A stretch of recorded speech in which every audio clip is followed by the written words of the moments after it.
नमस्कार दोस्तों, welcome to Vigyan with doctor G. I am doctor Govind Rajan, radiologist यानी कि आपका स्कैनिंग डॉक्टर. ನನ್ನ ಪ್ರೀವಿಯಸ್ ವೀಡಿಯೋಸಲ್ಲಿ we are discussing about cysts in liver, kidneys, pancreas etcetera. General ಆಗಿ ಮಾತಾಡಿದ್ವಿ. ಇವತ್ತಿನ ವಿಡಿಯೋದಲ್ಲಿ ನಾವು ಕಿಡ್ನಿ ಸಿಸ್ಟ್ ಬಗ್ಗೆ ಸ್ವಲ್ಪ ಸ್ಪೆಸಿಫಿಕ್ ಆಗಿ ಇನ್ನು ಜಾಸ್ತಿ ಇನ್ಫಾರ್ಮೇಷನ್ ತೊಗೊಳ್ಳೋಣ. ನಾನು ಹೇಳ್ದಂಗೆ ಸಿಸ್ಟ್ ಅಂತಂದರೆ ನೀರಿನ ಗುಳ್ಳೆ. ಕಿಡ್ನಿಯಲ್ಲಿ ವೆರಿ ಕಾಮನ್. ಆದರೆ ಇದು ಚಾಲೆಂಜ್ ಏನಂತಂದರೆ ಕಿಡ್ನಿಯಲ್ಲಿ ಮೆನಿ ಕ್ಯಾನ್ಸರ್ಸ್ ಅಂದರೆ ಎಷ್ಟೊಂದು ಕ್ಯಾನ್ಸರ್ಗಳುವೆ ಸಿಸ್ಟ್ ಥರನೇ ಕಾಣಿಸುತ್ತೆ. So that is a major problem with kidney ಸಿಸ್ಟ್ಸ್.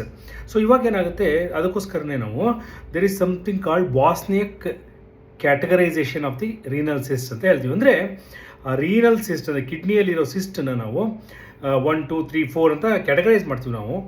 ಅದರಲ್ಲಿ higher the number higher chance of cancer. So ಅದನ್ನು ಯಾವ ಥರ ಕ್ಯಾಟಗರೈಸ್ ಮಾಡ್ತೀವಿ ಅಂತಂದರೆ ಆ ಸಿಸ್ಟ್ದು ವಾಲ್ಸ್ ಯಾವ ಥರ ಇದೆ, ಸ್ಮೂತ್ ಇದೆಯಾ, ಒಳಗಡೆ ಏನಾರ ಸಾಲಿಡ್ ಕಾಂಪೋನೆಂಟ್ಸ್ ಇದೆಯಾ, ಅಥವಾ ಅದರಲ್ಲಿ ವ್ಯಾಸ್ಕ್ಯುಲಾರಿಟಿ ಏನಾರ ಕಾಣಿಸುತ್ತಾ, ಅಥವಾ ಕ್ಯಾಲ್ಸಿಫಿಕೇಷನ್ಸ್ ಏನಾರ ಇದೆಯಾ, ಈ ಥರ ಎಲ್ಲ ಅಸೆಸ್ ಮಾಡ್ತೀವಿ. ಅದು ಅಸೆಸ್ ಮಾಡಿಬಿಟ್ಟು ಈ ಬಾಸ್ನಿಕ್ ಟೈಪ್ 1, 2, 3, 4 ಆ ಥರ ಕೊಡ್ತೀವಿ ನಾವು. ಇವಾಗ ನೆಕ್ಸ್ಟ್ ಏನು ಮಾಡ್ತೀವಿ ಅಂತಂದರೆ 2F ಅಂತ 2 ಅಲ್ಲಿ ಬಾಸ್ನಿಕ್ ಟೈಪ್ 2 ಅಂತಂದರೆ ನಾರ್ಮಲಿ ಬಿನೇನ್ ಅಂತಲೇ ಇರುತ್ತೆ. 2F ಅಂತ ಒಂದು ಬರುತ್ತೆ, ಅದರಲ್ಲಿ ಫಾಲೋಅಪ್ ಮಾಡಬೇಕು ಅಂತ ಬರುತ್ತೆ. 3 and 4 ಆಯಿತು ಅಂತಂದರೆ ಫರ್ದರ್ ನೆಕ್ಸ್ಟ್ ಇನ್ವೆಸ್ಟಿಗೇಷನ್ ಮಾಡಬೇಕಾಗುತ್ತೆ. ನೆಕ್ಸ್ಟ್ ಅಂದರೆ ಯೂಶ್ವಲಿ CT ಸ್ಕ್ಯಾನ್ ಮಾಡ್ತೀವಿ. CT ಸ್ಕ್ಯಾನ್ ಮಾಡಿದ್ರೆ ಹೆಂಗೆ, ಕಾಂಟ್ರಾಸ್ಟ್ ಎನ್ಹಾನ್ಸ್ CT ಸ್ಕ್ಯಾನ್. ಅದರಲ್ಲೂ ಮಲ್ಟಿಪಲ್ ಫೇಸಸ್ ಅಂತ ಡಿಫ್ರೆಂಟ್ ಫೇಸಸಲ್ಲಿ ಕಾಂಟ್ರಾಸ್ಟ್ ಇಂಜೆಕ್ಟ್ ಮಾಡಿಬಿಟ್ಟು ಮಾಡ್ತೀವಿ. ಕಾಂಟ್ರಾಸ್ಟ್ ಅಂದರೆ ಅಯೋಡಿನ್ ಕಾಂಟ್ರಾಸ್ಟ್ ಇಂಜೆಕ್ಟ್ ಮಾಡಿ IV ಲೈನಲ್ಲಿ ಇಂಜೆಕ್ಟ್ ಮಾಡಿಬಿಟ್ಟು ನಾವು ಡಿಫ್ರೆಂಟ್ ಫೇಸಸ್ ಆಫ್ ಇದರಲ್ಲಿ ಎನ್ಹಾನ್ಸ್ಮೆಂಟ್ ಪ್ಯಾಟರ್ನ್ ನೋಡೋದಕ್ಕೆ ಸ್ಕ್ಯಾನ್ ಮಾಡ್ತೀವಿ ನಾವು. ಇದರಲ್ಲಿ ಏನಾಗಿ ಗೊತ್ತಾಗುತ್ತೆ ನಮಗೆ, ವಾಲ್ಸ್ ಯಾವ ಥರ ಇದೆ, ಮತ್ತು ಕ್ಯಾಲ್ಸಿಫಿಕೇಷನ್ ಇದೆಯಾ ಇಲ್ವಾ, ಮತ್ತು ಟ್ಯೂಮರ್ ಒಳಗೆ ಅಂದರೆ ಸಿಸ್ಟ್ ಒಳಗಡೆ ಏನಾದ್ರು ಸಾಲಿಡ್ ಕಾಂಪೋನೆಂಟ್ಸ್ ಇದೆಯಾ ಇಲ್ವಾ, ಇದೆಲ್ಲ ಗೊತ್ತಾಗುತ್ತೆ ನಮಗೆ. ಇದ್ರ ಮುಖಾಂತರ ನಾವು ಆ್ಯಕ್ಚುಲಿ ಇದು ಕ್ಯಾನ್ಸರಸ್ ಇದೆಯಾ ಇಲ್ವಾ ಅನ್ನೋ ಒಂದು ಸಸ್ಪಿಷನ್ನು ಸ್ವಲ್ಪ ಜಾಸ್ತಿ ಆಗುತ್ತೆ ಅಥವಾ ಕಮ್ಮಿ ಆಗುತ್ತೆ ಕಂಪೇರ್ ಟು ಅಲ್ಟ್ರಾಸೌಂಡ್. ಅದಾದಮೇಲೆ MRI ಒಂದೊಂದ್ಸಲಿ ಅವಶ್ಯಕತೆ ಇರಬಹುದು.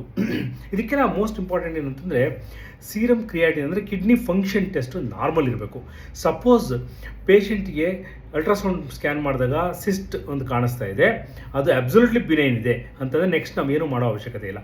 ಸಪೋಸ್ ಅಲ್ಟ್ರಾಸೌಂಡಲ್ಲಿ ನೋಡಿದಾಗ ಅದು ಏನೋ ಒಂದು ಸ್ವಲ್ಪ ಅಬ್ನಾರ್ಮಲಿಟಿ ಇದ್ದಂಗೆ ಇದೆಯಲ್ಲ, ಟ್ಯೂಮರ್ ಇರ್ಬೋದಾ ಅಂತ ಅನಿಸಿದ್ರೆ ನೆಕ್ಸ್ಟ್ ಅವರಿಗೆ ಕಾಂಟ್ರಾಸ್ಟ್ ಎನ್ಹಾನ್ಸ್ಡ್ CT ಸ್ಕ್ಯಾನ್ ಅಥವಾ MRI ಮಾಡಬೇಕಾಗುತ್ತೆ. ಆದರೆ ಅವ್ರಿಗೆ ಕಿಡ್ನಿ ಫಂಕ್ಷನ್ ಅಬ್ನಾರ್ಮಲ್ ಇತ್ತು ಅಂತಂದರೆ ನಾವು ಇನ್ನೊಂದು ಟೆಕ್ನಿಕ್ ಯೂಸ್ ಮಾಡ್ಕೋಬೋದು, ಕಾಂಟ್ರಾಸ್ಟ್ ಎನ್ಹಾನ್ಸ್ಡ್ ಅಲ್ಟ್ರಾಸೌಂಡ್ ಅಂತ. ಅದರಲ್ಲೂ ಅಷ್ಟೇ ಅಯೋಡಿನ್ ಕಾಂಟ್ರಾಸ್ಟ್ ಬದಲು ನಾವು ಒಂದು ಏರ್ ಬಬಲ್ಸ್ ಅಂತ ಹೇಳ್ತೀವಿ, ಅದನ್ನು ಇಂಜೆಕ್ಟ್ ಮಾಡ್ತೀವಿ ನಾವು. ಅದನ್ನು ಇಂಜೆಕ್ಟ್ ಮಾಡಿದಾಗ ಅದು ವ್ಯಾಸ್ಕ್ಯುಲಾರಿಟಿ ಅಂದರೆ ವೆಸಲ್ಸು, ಬ್ಲಡ್ ವೆಸಲ್ಸ್ ಯಾವ ಥರ ಇದೆ ಅದ್ರ ಬಗ್ಗೆ ನಮಗೆ ಇನ್ಫಾರ್ಮೇಷನ್ ಜಾಸ್ತಿ ಗೊತ್ತಾಗುತ್ತೆ. ಸೊ ಹೀಗಾಗಿ ರೀನಲ್ ಸಿಸ್ಟ್ಸ್ ಅನ್ನೋದು ಒಂದು separate category. Most of the kidney cysts are benign, ಅಂದರೆ ಮೋಸ್ಟ್ 90-95% ಎಲ್ಲ ಬಿನೈನ್ ಇರುತ್ತೆ. ಮತ್ತು ಏಜ್ ಆಗ್ತಾ ಕಿಡ್ನಿಲಿ ಸಿಸ್ಟ್ಗಳು ಜಾಸ್ತಿ ಆಗ್ತಾ ಹೋಗುತ್ತೆ. ಅದು ಕಾಮನ್ ಫಿನಾಮಿನನ್. ಆದರೆ ಸಮ್ಟೈಮ್ಸ್ ಕಿಡ್ನಿಯಲ್ಲಿ ಟ್ಯೂಮರ್ಸ್ಗಳುವೆ ಸಿಸ್ಟ್ ಥರನೇ ಇರುತ್ತೆ. ಸೊ ಅದನ್ನು ಡಿಫ್ರೆನ್ಷಿಯೇಟ್ ಮಾಡಬೇಕಾದ್ರೆ ಟ್ಯೂಮರ್ ಆಗಿರುವಂಥ cyst versus benign cyst differentiate ಮಾಡಬೇಕು ಅಂತಂದರೆ ನೆಕ್ಸ್ಟ್ ಲೆವೆಲ್ ಆಫ್ ಇನ್ವೆಸ್ಟಿಗೇಷನ್ ಹೋಗಬೇಕಾಗತ್ತೆ. ಅದಕ್ಕೆ ಕಾಂಟ್ರಾಸ್ಟ್ ಎನ್ಹಾನ್ಸ್ಡ್ CT ಅಥವಾ MRI ಅಥವಾ ಎರಡೂ ಬೇಕಾಗ್ಬೋದು. ಅಥವಾ ಅದೆರಡೂ ಮಾಡಲಿಕ್ಕೆ ಆಗಲ್ಲ ಅಂತಂದರೆ ಕಾಂಟ್ರಾಸ್ಟ್ ಎನ್ಹಾನ್ಸ್ ಅಲ್ಟ್ರಾಸೌಂಡ್ ಮಾಡಬೇಕಾಗತ್ತೆ. ಇದೆಲ್ಲ ಆದಮೇಲೆ ನೆಕ್ಸ್ಟು ಯೂಶ್ವಲಿ ಕಿಡ್ನಿದು ಒಂದೇ ಒಂದು ಲೀಷನ್ ಇತ್ತು ಅಂತಂದರೆ ಪರ್ಕ್ಯೂಟೇನಿಯಸ್ ಬಯಾಪ್ಸಿ ಮಾಡೋಕ್ಕೆ ಹೋಗಲ್ಲ. ಸೊ ಸಸ್ಪಿಷನ್ ಇತ್ತು ಅಂದರೆ ಮೋಸ್ಟ್ ಆಫ್ ದ ಟೈಮ್ ಅದನ್ನು ಸರ್ಜರಿ ಮಾಡಿ ತೆಗೆದುಬಿಟ್ಟು ಅದನ್ನು ಲ್ಯಾಬ್ರೇಟ್ರಿಗೆ ಕಳಿಸ್ತಾರೆ. ಏನಕ್ಕೆ ಅಂತಂದರೆ ಪರ್ಕ್ಯೂಟೇನಿಯಸ್ ಬಯಾಪ್ಸಿ ಮಾಡುವಾಗ ಆ ಸೀಡ್ಲಿಂಗ್ ಆಗೋ ಚಾನ್ಸಸ್ ಇರುತ್ತೆ. ಇಲ್ಲ ಅಂತಂದರೆ ಕಿಡ್ನಿ ಟ್ಯೂಮರ್ಸ್ ಜನರಲಿ ಕ್ಯೂರಬಲ್ ಇರುತ್ತೆ. ಹೀಗಾಗಿ ಬೇರೆ ಎಲ್ಲೂ ಸ್ಪ್ರೆಡ್ ಆಗಿಲ್ಲ ಅಂತ ಒಂದು ಐಡಿಯಾ ಬಂದರೆ ನಮಗೆ ಕಿಡ್ನಿ ಟ್ಯೂಮರ್ಸ್ ಸಸ್ಪಿಷನ್ ಇತ್ತು ಅಂತಂದರೆ ಅದನ್ನು ಪರ್ಕ್ಯೂಟೇನಿಯಸ್ ಬಯಾಪ್ಸಿ ಜನರಲಿ ಮಾಡೋದಿಲ್ಲ. ಎಕ್ಸೆಪ್ಷನಲ್ ಕೇಸಸಲ್ಲಿ ಮಾಡ್ತಾರೆ. ಅಂದರೆ ಸರ್ಜರಿ ಮಾಡೋಕ್ಕೆ ಅವರಿಗೆ ಆಗಲ್ಲ, ಸರ್ಜಿಕಲಿ ಅನ್ಫಿಟ್ ಇರ್ತಾರೆ ಅಂಥವ್ರಿಗೆ ಕೀಮೊಥೆರಪಿ ಕೊಡಬೇಕು ಅಥವಾ ಬೇರೆ ಏನಾರ ಮೆಡಿಕಲ್ ಟ್ರೀಟ್ಮೆಂಟ್ ಕೊಡಬೇಕಾಗತ್ತೆ ಅಥವಾ ರೇಡಿಯೇಷನ್ ಕೊಡಬೇಕು. ಈ ಥರ ಡಿಸೈಡ್ ಮಾಡುವಾಗ ಅದು ಬಯಾಪ್ಸಿ ಮಾಡಿ ಕನ್ಫರ್ಮ್ ಮಾಡ್ಕೊಂಡು ನೆಕ್ಸ್ಟು ಮುಂದೆ ಹೋಗಬೇಕಾಗತ್ತೆ. ಗೆಳೆಯರೆ, ಇವತ್ತಿನ ವಿಡಿಯೋ ಇಲ್ಲಿಗೆ ಸ್ಟಾಪ್ ಮಾಡ್ತೀನಿ. ನಮ್ಮ ಮುಂದಿನ ವಿಡಿಯೋದಲ್ಲಿ ಇದೇ ತರಹ ಇನ್ನೂ ಯಾವ್ದಾರ ಸ್ಪೆಷಲ್ ಕ್ಯಾಟಗರೀಸ್ ಆಫ್ ಡಿಸೀಸಸ್ಸು ಅಥವಾ ಇಮೇಜಿಂಗ್ ಅದ್ರ ಬಗ್ಗೆ ಮಾತಾಡೋಣ. If you want to know more about medical imaging, please follow me on Vignan with doctor ji. Jai Hind ದೋಸ್ತು.